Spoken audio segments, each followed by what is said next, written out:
ನೀವು ಎಷ್ಟೊತ್ತು ವರ್ಕೌಟ್ ಮಾಡ್ತೀರಿ ಡೈಲಿ? ಅಂದರೆ ಕೆಲವರು ಹೋಗ್ತಾರೆ 3 ಅವರ್ 4 ಗಂಟೆ ಆದ್ರೂ ಜಿಮ್ಮಲ್ಲೇ ಇರ್ತಾರೆ. ಅದು ಕೆಲವೊಂದು ಸತಿ ವರ್ಕೌಟ್ ಮಾಡ್ತಿರ್ತಾರೆ, ಕೆಲವೊಂದು ಸತಿ ಟೈಮ್ ಪಾಸ್ ಮಾಡ್ತಾ ಇರ್ತಾರೆ. 1.5 ಇಂದ 1.5 ಅವರ್ ಅಷ್ಟೇ. ಡನ್. ಓಕೆ, ಅಷ್ಟೇ ಮ್ಯಾಕ್ಸಿಮಮ್.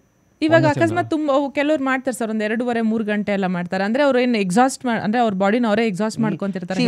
ಒನ್ ಪಾಯಿಂಟ್ ಆಫ್ ನೀವು ಜಾಸ್ತಿ ಮಾಡ್ತಾ ಇದ್ರೆ ನಿಮಗೆ you start hitting cortisol hormones.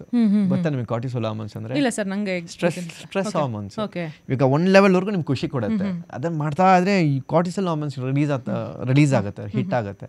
ಅಟ್ಸ್ no point. ಅದು ಮಾಡೋದ್ರಿಂದ ನಿಮಗೆ ಬೆನಿಫಿಟ್ಸ್ ಏನು ಸಿಗಲ್ಲ. 3 ಅವರ್ 4 ಅವರ್ ಏನು ನಿಮಗೆ ಏನು ಬೆನಿಫಿಟ್ಸ್ ಇರಲ್ಲ. ಎಷ್ಟು ಬೇಕು ಕರೆಕ್ಟಾಗಿ ಪರ್ಫೆಕ್ಟ್ 1 ಅವರ್, 1.25 ಅವರ್ ಅಥವಾ ಮ್ಯಾಕ್ಸಿಮಮ್ 1.5 ಅವರ್ ಅಷ್ಟೇ, ಮುಗೀತು. Okay sir. ಇನ್ನು ಬಿಟ್ವೀನ್ ಸೆಟ್ಸು ಅಂದರೆ ಕೆಲವರು ಹೇಳ್ತಾರೆ ಒಂದು 30 ಸೆಕೆಂಡ್ಸ್ ಅಷ್ಟೇ ರೆಸ್ಟ್ ತೊಗೊಬೇಕು ಅಂತ. ಕೆಲವರು ಹೇಳ್ತಾರೆ 2 ಮಿನಿಟ್ಸ್ವರೆಗೂ ಒಂದು ಸೆಟ್ಟಿಂದ ಒಂದು ಸೆಟ್ಟಿಗೆ 2 ಮಿನಿಟ್ಸ್ ರೆಸ್ಟ್ ತೊಗೊಂಡ್ರೆ ಮಸಲ್ ರಿಕವರಿ ಚೆನ್ನಾಗಾಗತ್ತೆ ಅಂತ. ಸೊ ನೀವು ಏನು ಸಜೆಸ್ಟ್ ಮಾಡ್ತೀರಿ ಸರ್? ಅದೇ ನಾನು 5 kg ವೆಯ್ಟ್ ಲಿಫ್ಟ್ ಮಾಡಿದ್ರೆ 30 ಸೆಕೆಂಡ್ ತೊಗೊತೀನಿ. 50 kg ಲಿಫ್ಟ್ ಮಾಡಿದ್ರೆ 2 ರಿಂದ 3 ನಿಮಿಷ ತೊಗೊತೀನಿ. It's depends on the weight. Okay, ಆಯ್ತಾ? ಇವಾಗ ಅಷ್ಟೇ ಲೈಟ್ ವೆಯ್ಟ್ ಇದ್ರೆ 30 ಸೆಕೆಂಡ್ ಸಾಕು.